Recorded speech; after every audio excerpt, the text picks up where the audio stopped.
नमस्कार मित्रांनो, घरोघरी मातीच्या चुली या मालिकेच्या आजच्या भागामध्ये आता अगदी मनपूर्वक मी तुमचं स्वागत करते।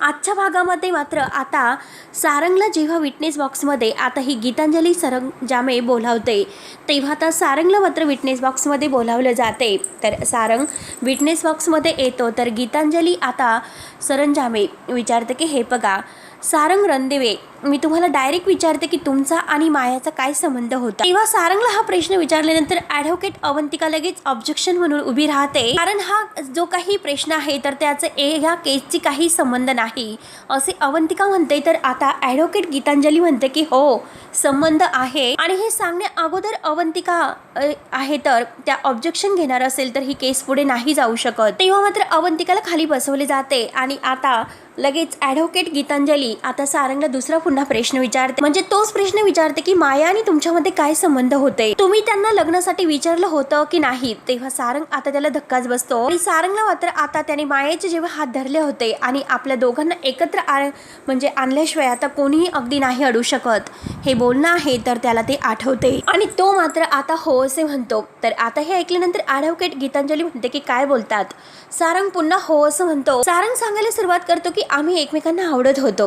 हे बघा मिलॉर्ड साहेब, त्यावेळेस मला असं वाटलं होतं की खरंच माया खूप एकटे आहेत, म्हणून मी त्यांना विचारलं होतं लग्नाच्या बाबतीत। त्यावरती आता लगेच ॲडव्होकेट गीतांजली म्हणते की ठीक आहे, आणि आता ती मायाला विचारते की हे बघा आता जेव्हा तुम्ही रणदिव्यांच्या घरामध्ये राहत होता तेव्हा सारंगला म्हणजे लग्नासाठी ऑब्झर्व केलं होतं आणि ओवीला किडनॅप करण्यात दरम्यान मात्र तुमचं आणि सारंगचं बोलणं झालं होतं का। तेव्हा आता माया म्हणते की हो झाले होते, आणि हे बघा आणि सारंग मला नेहमी असे म्हणायचे की घरच्यांना मात्र ते युजलेस आणि अगदी अडगळ असे वाटते, आणि म्हणून आता सारंग हे फसले होते आणि घरामध्ये कोणीही त्यांना किंमत देत नव्हतं। आपण ठरवलं तर काही करू शकतो हे मात्र त्यांना घरच्यांना दाखवून द्यायचं होतं, म्हणून मात्र त्यांनी मला घोळात घेतले। आता सारंग मात्र माया खोटं बोलत आहे आणि आता तो अवंतिकाला म्हणतो की वहिनी। तेव्हा अवंतिका आता फक्त हातवारे सारंगला शांत राहायला सांगते आणि आपण एक नाटक करूयात असं ते मला म्हणालेत असे जेव्हा आता माया सांगते तर आता गीतांजली म्हणते की हो मिलॉर्ड, बघा पॉइंट आहे यात। आणि ॲडव्होकेट आता गीतांजली आता मायाला विचारते की कसलं नाटक। माया लगेच आता खोटं बोलते की ते माझ्याकडे ओवीला आणून सोपवणार होते आणि घरी गेल्यानंतर हे सांगणार होते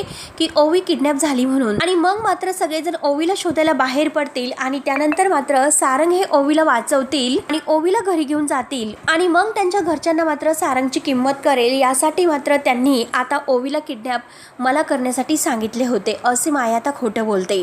आता रणदिव्यांच्या घरातील मात्र प्रत्येकाला धक्काच बसतो की माया किती गेम खेळत आहे म्हणून। माया पुढे म्हणते की आता सारंगला हे असं करून मात्र घरच्यांना छाती ठोकपणे सांगायचं होतं की सारंग किती आता डेंजर आहे म्हणून। तेव्हा आता सारंग म्हणतो की नाही हे सर्व खोटं आहे आणि हे सर्व खोटं बोलतात, ही बाई खोटं बोलते आणि हे बघा मी असलं काहीच बोललो नव्हतो। तेव्हा आता ऋषिकेश उठतो आणि म्हणतो की ही बाई आहे ही माया सगळ्या गोष्टी रचून सांगत आहे आणि आता हे सगळं खोटं आहे। तेव्हा आता मिलॉर्ड साहेब ऋषिकेशला म्हणते की तुम्ही खाली बसा।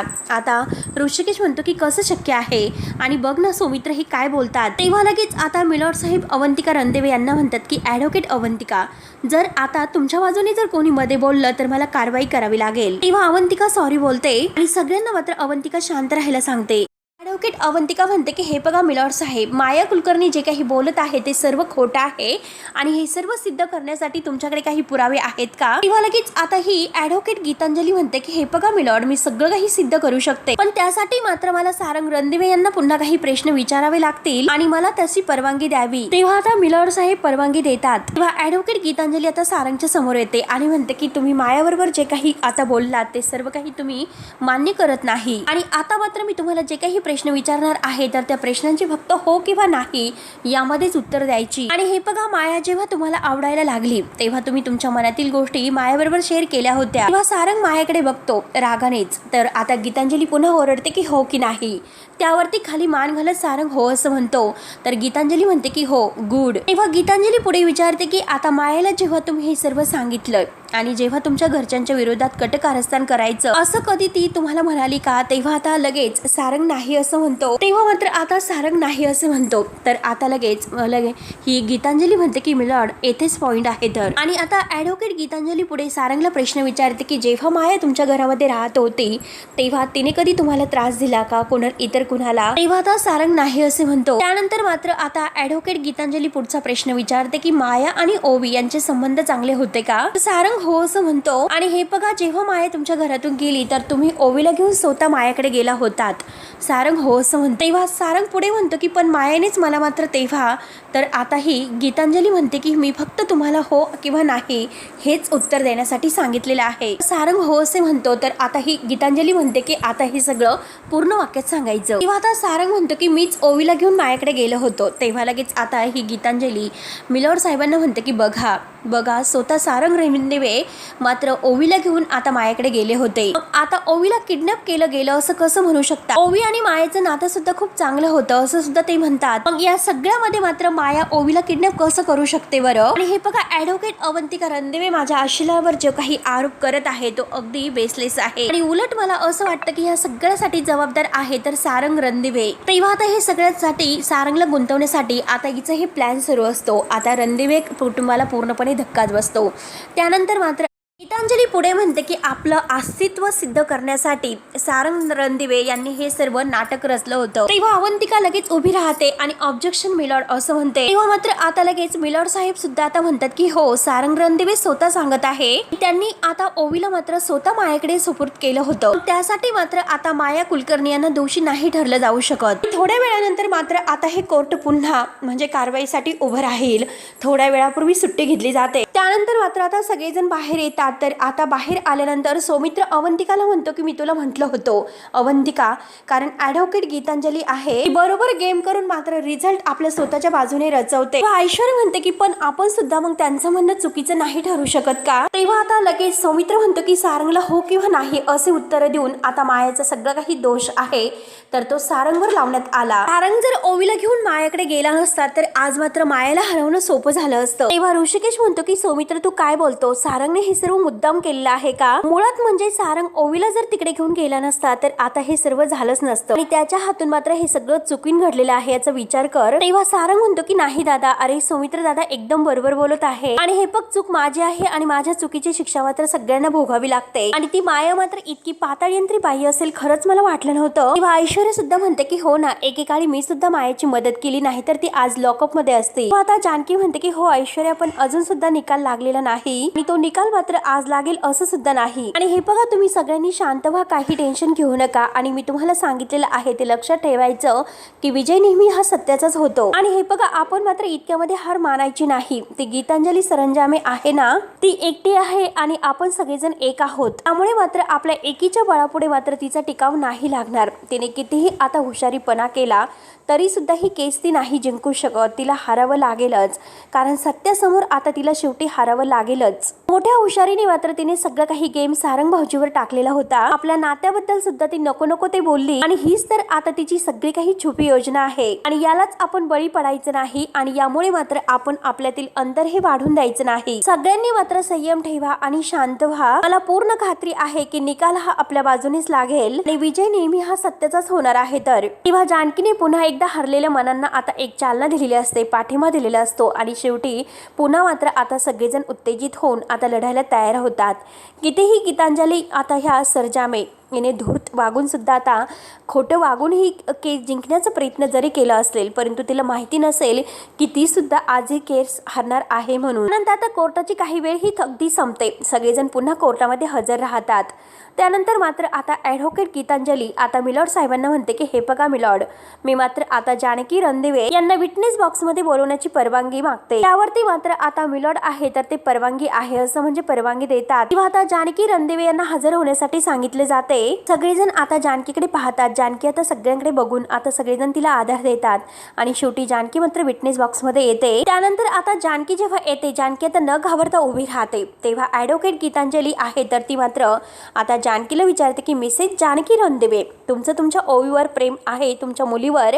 त्यावरती जानकी थोडीशी हसते आणि म्हणते की मॅडम मला तर असं वाटलं होतं की तुम्ही आता या केसची स्टडी करून आलात. तुम्ही स्टडी करून आला असाल तरी सुद्धा मी तुम्हाला पुन्हा सांगते ओवी माझी मुलगी आहे आणि मी तिची आई आहे. त्यावरती आता लगेच ही गीतांजली हसते. गीतांजली म्हणते की हे बघा असं नसतं.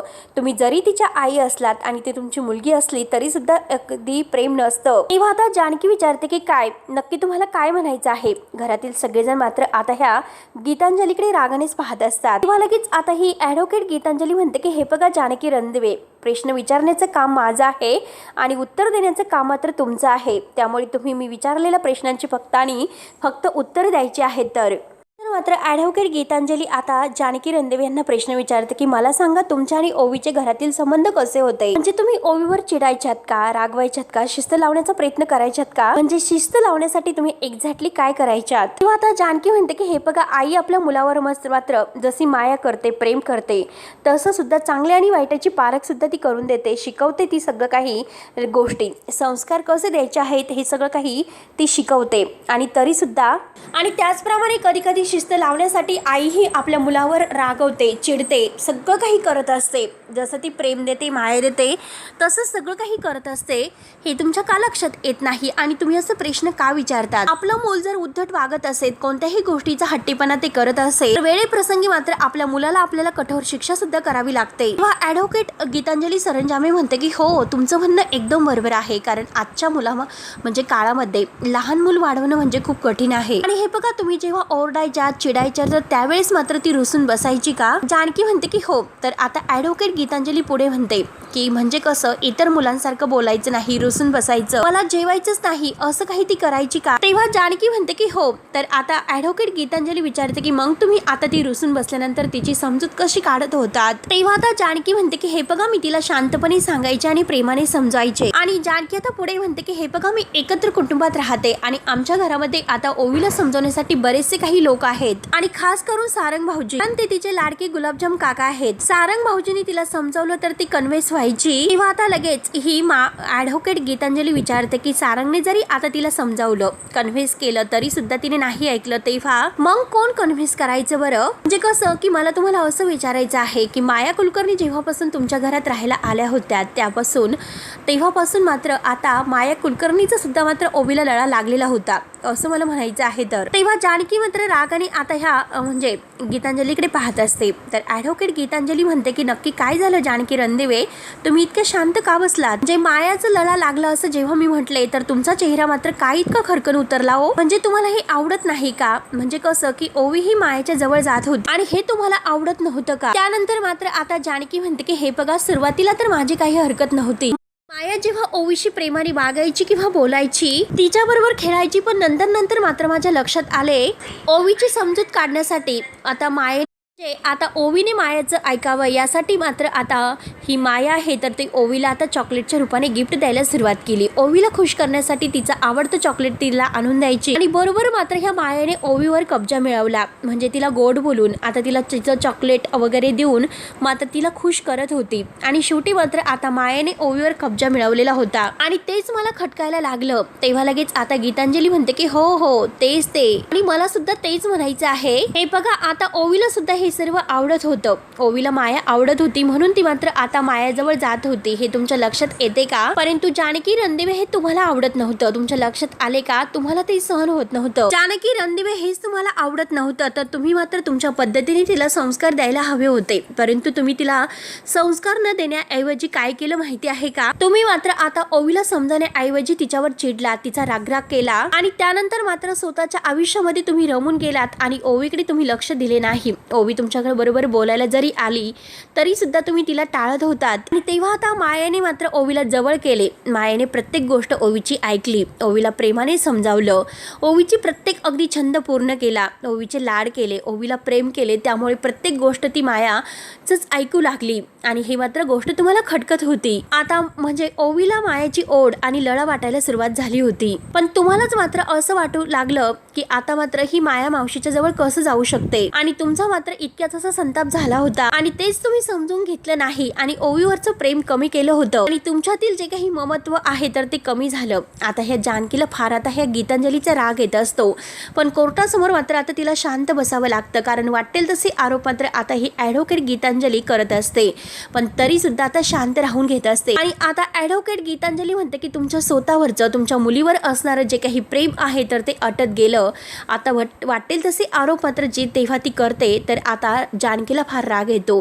जानकी जोरात ओरडते की बास बास करा. तेव्हा आता सगळं कोर्ट दणदणून निघते. तर आता जानकी पुढे म्हणते की ॲडव्होकेट गीतांजली सरंजामे, हे बघा, कोर्टामध्ये जरी तुम्ही बोलत असला, तो जरी हक्क तुम्हाला बोलण्याचा असेल, तरी सुद्धा माझ्या आईपणावर आणि माझ्या ममत्वावर संशय घेण्याचा अधिकार आणि हक्क तुम्हाला नाहीत. एखादी आई मात्र आपल्या मुलाला शिस्त लागण्यासाठी त्याच्यावर रागवते, चिडते सुद्धा, त्यामध्ये मात्र काही असं गैर नसतं. एका आईसाठी मात्र जगामध्ये जास्त काही प्रिय असेल तर ते तिचं लेकरू असतं. आपल्या लेकरावर जर संकट आले तर ते परतून लागण्याची आणि त्या संकटातून आपल्या मुलाला वाचवण्याची हिंमत एका आईमध्ये असते. आणि तुम्ही आज कोर्टासमोर माझ्यावर आरोप करतात की तुम्ही काय म्हणतात की माझं प्रेम आटत गेलं. कितीही काही झालं तरी आपल्या पोटच्या गोळ्याला मात्र आता दुसऱ्याकडे सोपवताना एक आई मात्र 10 वेळा विचार करते. विचारा ना, आज कोर्टामध्ये कुठल्याही एका आईला विचारा की नक्की काय असतं ममत्व, आणि कोणत्याही आता आईला हा प्रश्न विचारा की तुम्हाला नक्की हेच उत्तर मिळेल. आणि ज्या मायेची आज तुम्ही कोर्टामध्ये तिच्या बाजूने केस लढत आहात, तर ती माया एक अत्यंत खोटारडी बाई आहे. पहिल्या दिवसापासून मात्र अगदी खरेपणाचा मुखवटा घेऊन आमच्या घरामध्ये ती वावरत आली आणि मनामधून खोटेपणा होता. आमच्या सगळ्यांशी खोटं बोलत आली, खोटं वागत आली आणि खोटं प्रेम आम्हाला दाखवत आली. माझीच एक मोठी चूक झाली की मी तिच्या खोट्या प्रेमाला भुलले म्हणून. त्याच गोष्टीचा मात्र ह्या मायेने फायदा घेतलेला आहे. तिला चांगलंच कळलं होतं की ओवी माझा हळवा कोपरा आहे म्हणून. त्यासाठी मात्र तिने माझ्या ओवीला जवळ केले होते आणि माझ्याच विरोधात मात्र आता माझ्या ओवीला भडकवण्याचा कित्येक वेळा प्रयत्न तिने केला होता. माझ्या आणि ओवीच्या नात्यामध्ये विष कालवण्याचा प्रयत्न केला होता. माझ्या विरुद्ध मात्र ओवीच्या मनामध्ये खूप काही ती भरवत होती. तेव्हा आता मायाला सर्व काही आठवते. माया जेव्हा आता ओवीच्या सगळ्या काही गोष्टीत आता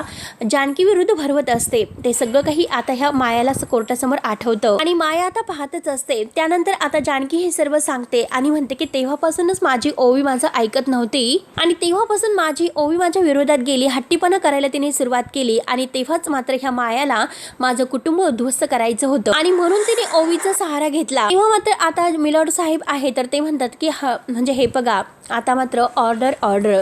जानकी रणदिवे, तुम्ही आता जे काही बोलायचं आहे तर ते एकदम असे हळू आवाजात बोला. हे तुमचं घर नाही तर हे कोर्ट आहे. तेव्हा आता जानकी काही उत्तर देत नसते आणि पाहत असते. तर शेवटी मित्रांनो, हा भाग येथे संपतो. पुढील भागामध्ये माया मात्र आता जेव्हा तिला पोलीस घेऊन जात असतात तर तेव्हा सगळे रणदिवे कुटुंब बाहेर आलेलं आहे आणि जेव्हा माया त्यांच्या समोर येते तर माया म्हणते की तुम्ही मला कितीही अडकून बघण्याचा प्रयत्न जरी केला तर तरी सुद्धा तुमचा गुंता आहे तर तो आणखीनच वाढत जाणार आहे. तुम्ही कितीही मला गुंतवण्याचा प्रयत्न करा, मी नाही गुंतू शकत आणि ही गोष्ट लक्षात ठेवायची. तेव्हा आता सगळेजण मात्र टेन्शन मध्ये येतात. घरी आल्यानंतर आता जानकी ओवीला विचारते की हे बघ, जेव्हा तू माया मावशीच्या सोबत होती तेव्हा तेथे काय काय घडलं होतं ते सविस्तर सांग. तेव्हा आता ओवी सांगायला सुरुवात करते की जेव्हा मी माया मावशीच्या सोबत राहत होते आणि त्यावेळेस मात्र तेथे एक बाई मात्र दरवाजात आली होती आणि त्या बाईला मात्र आता ह्या माया मावशीने आतमध्ये ओढून घेतलं होतं आणि त्याच वेळेस तिला धमकी दिली होती की शांतपणे घरात थांबायचं म्हणून. त्यामुळे वहिनी हीच बाई आहे तर ती मायाच्या विरोधात खूप मोठी पुरावा होऊ शकते असं अवंतिका म्हणते आणि ओवीने मात्र एक असा मुख्य पॉईंट सांगितलेला असतो. तेव्हा आता ज्या बाईला मात्र या मायेने अडकवलेलं असतं, अगदी तिचे कपडे वगैरे घालून ओवीच्या शेजारी झोपवलेलं असतं आणि त्याच बाईला मात्र आता सारंग आणि जानकी, ऋषिकेश आणि सौमित्र हे सगळेजण अडवतात आणि तिला घेरा घालतात. तेव्हा ती बाई खूपच घाबरते आणि जानकी तिच्याकडे पाहत असते. तेव्हा आता ती बाई मात्र आता जानकीच्या सोबत मात्र आता कोर्टामध्ये मायाच्या विरुद्ध साक्ष देण्यासाठी येईल का हे पाहण्यासाठी मित्रांनो आपल्या चॅनलला नक्की सबस्क्राईब करत राहा. धन्यवाद.